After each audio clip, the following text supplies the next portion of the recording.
Deuteronomio 16, 18. Bueno. Los capítulos de hoy son... conforme va evolucionando este libro, cada vez me gusta más. Es que es increíble todo lo que tiene Deuteronomio. O sea, yo estoy alucinando. Bueno, vamos a empezar. Y empezamos por el capítulo 16, que se titula Las fiestas. Pascua y ácimos.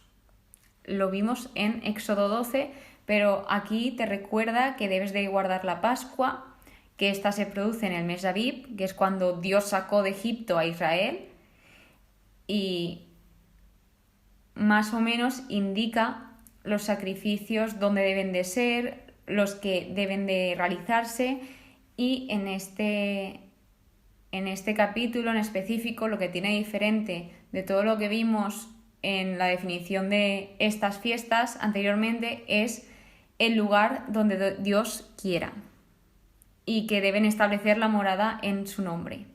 Por lo tanto, algo que tiene muy particular esta parte de Deuteronomio, como vimos en el capítulo de ayer, es que se centra en el lugar donde Dios quiera, que vayas al lugar donde Dios quiera. Y es algo que se me está quedando muy en la mente porque lo nombran mucho, se repite mucho. De hecho, ya veremos cómo se vuelve a decir bastante después. Después de esta tenemos la fiesta de los ácimos, donde no se debía comer pan fermentado durante 7 días, pero sí que se podía comer pan ácimo, que es sin levadura. Y el día 7 se realizará una reunión en honor a Dios y descansar. Luego también otras fiestas, visto en Éxodo 23 y Levítico 23, y habla de las fiestas de las semanas, que aquí se realiza una ofrenda en proporción con lo que Dios te haya bendecido, es decir, todas las bendiciones, todas las provisiones que Dios te otorga, tú debías ofrecerlo.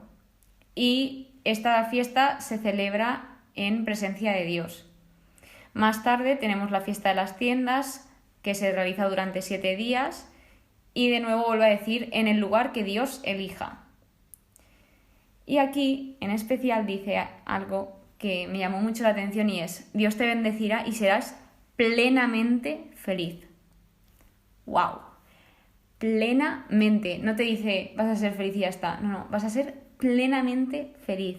Es decir, aquí vemos que Dios no nos deja a medias, ni un poco, ni mucho, sino plenamente, completamente.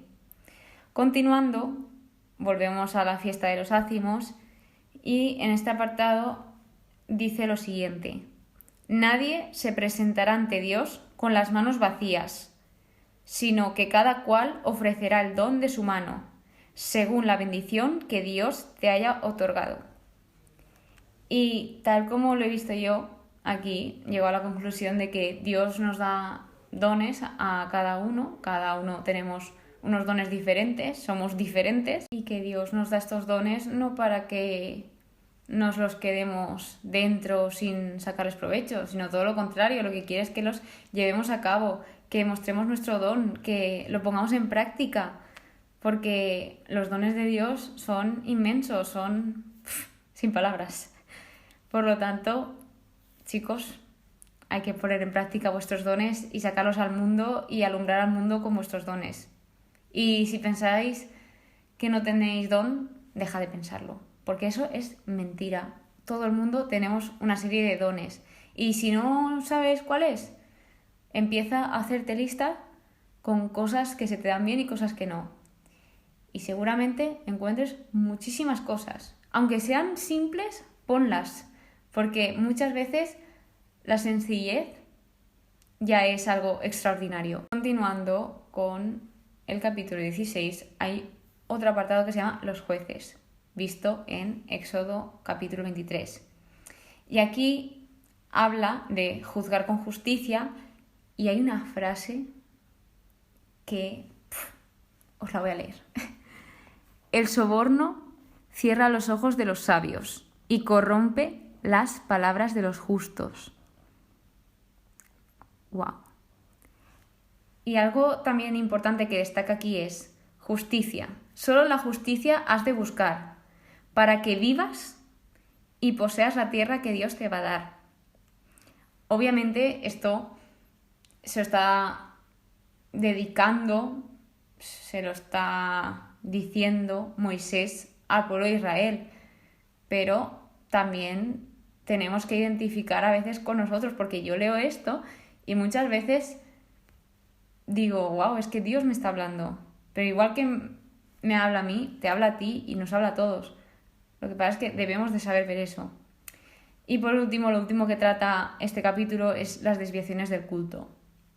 Continuando con el capítulo 17, yo quería comentar algo antes de empezar, que aquí yo veo que Dios nos pone en situaciones que pueden darse.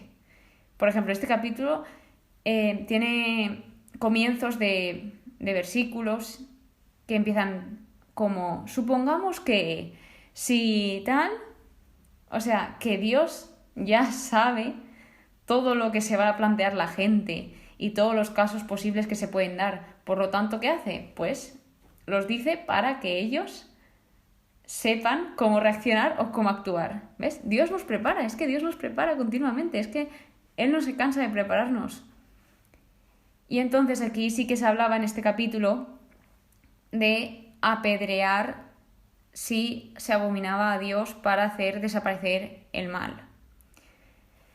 Yo sí que es verdad que lo vi muy brusco esto de apedrear cuando lo leí, pero algo que he aprendido es que debemos de ponernos en contexto, en qué época estaba esto escrito, cuál era la cultura de esa época. Entonces hay cosas que aún me cuesta un poco entender, pero que poco a poco, buscando respuestas, investigando, al final se encuentran. Continuando, sale un apartado que se llama los jueces levitas. Y aquí te pone un caso como he comentado antes. Si hay un caso demasiado difícil, debes acudir a sacerdotes levitas, al juez en funciones y subir al lugar que elija Dios. ¿Ves? Con el lugar que elija Dios no para de decirlo. Luego, ellos investigarán y le indicarán el fallo. Y se deben ajustar a la sentencia que le dicten, y si no, morirá. Claro, porque aquí hablaba de las ciudades de refugio, cuando alguien era acusado inocentemente o alguien había matado sin querer, por así decirlo. Por lo tanto, aquí hablaba de cómo se resolvían estos casos o cómo se debía actuar y a quién debías de recurrir. Uy, y ahora viene, prepárense, que esto me encantó. Se abre como un apartado en este capítulo que se titula Los Reyes. De verdad, muy atentos a partir de ahora porque todo lo que sigue es brutal. Y aquí pues Moisés les está contando, si quieren rey, podrán ponerse el que Dios elija. Sí que es verdad que también estaba la condición de que no podrá ser extranjero, en este caso. Y aquí hay algo que les dice a ellos, que es, no volveréis a ir más por ese camino, al camino de Egipto, porque había gente que miraba hacia atrás. Era la gente que se rebelaba contra Dios, que empezaba, es que si nos hubiésemos quedado en Egipto, ahora en Egipto estaríamos mejor, preferíamos estar en Egipto que estar aquí. O sea, realmente se estaban refugiando en el pasado y no eran capaces de ver todo lo que tenían enfrente. Y esto también es algo que nos podemos aplicar nosotros, que muchas veces por estar anclados en el pasado no vemos lo que tenemos en nuestra cara, enfrente de nosotros. Y esto me encantó muchísimo, este versículo. También habla de que no se debe hacer acopio de mujeres ni excesivo de oro y plata. Y luego, los versículos del 18 al 20, os los voy a leer porque es que vale la vida, no vale la pena, es que vale la vida. Dice así, cuando suba al trono real, deberá escribir para su uso una copia de esta ley, tomándola del libro de los sacerdotes levitas. Es decir, paramos aquí, debía de copiar toda la ley, hasta ahora, toda la palabra de Dios, a mano. ¿Y para qué se hacía todo esto? Pues porque Dios quiere que su palabra esté en los corazones de sus gobernantes. Por lo tanto, sigo leyendo el versículo 19. La llevará consigo y la leerá todos los días de su vida. Así aprenderá a respetar a Yahvé su Dios, observando todas las palabras de esta ley y estos preceptos, para ponerlos en práctica. Así su corazón no se engreirá sobre sus hermanos, y no se desviará de estos mandamientos ni un ápice. De ese modo prolongará los días de su reino, él y sus hijos, en medio de Israel. ¡Wow! ¿Y qué sacamos de todo esto? La palabra tenía que ser una compañía constante del rey, porque cuanto más grandes sean nuestras responsabilidades, más grande es nuestra necesidad de depender de la verdad de su palabra. Y esto me encantó. También, ¿qué sacamos de aquí? Aquí hablaba sobre que debía leerla todos los días. ¿Por qué? Pues porque la lectura constante lo mantendría humilde. Es decir, sin considerarse por encima de otros, porque podía llegar el caso de que, claro, como era rey, tenía mucho poder, pues obviamente está la tentación de decir, yo soy el mejor, voy por encima de todos. Entonces, para eso estaba la palabra, para que se mantuviese humilde y apartado del pecado. Y a mí esto me encantó, porque realmente si nosotros somos constantes en la oración y perseveramos en la oración y perseveramos en la lectura de la palabra, la lectura de la Biblia, estaremos apartados del pecado. Porque aquí están todas las respuestas para combatir contra ello. Y hay algo que me hizo mucha gracia buscando explicaciones de estos versículos, porque de verdad que lo leí y es que me apasionaba. Y se ve que en algunas Biblias, en la introducción o en alguna parte de ella, está escrito: este libro te mantendrá alejado del pecado. Y yo, ¡hala! Qué bueno. O sea, me encantó muchísimo. Nunca había escuchado eso, de que en algunas Biblias sí que estaba esto puesto. Y la verdad que me parece, no sé, me gusta mucho. Me gustó bastante leer esto. Y por último, el último capítulo de hoy, el capítulo 18, habla del sacerdocio levítico. Podemos buscar también en Números 18, en el capítulo que subí, también habla de esto.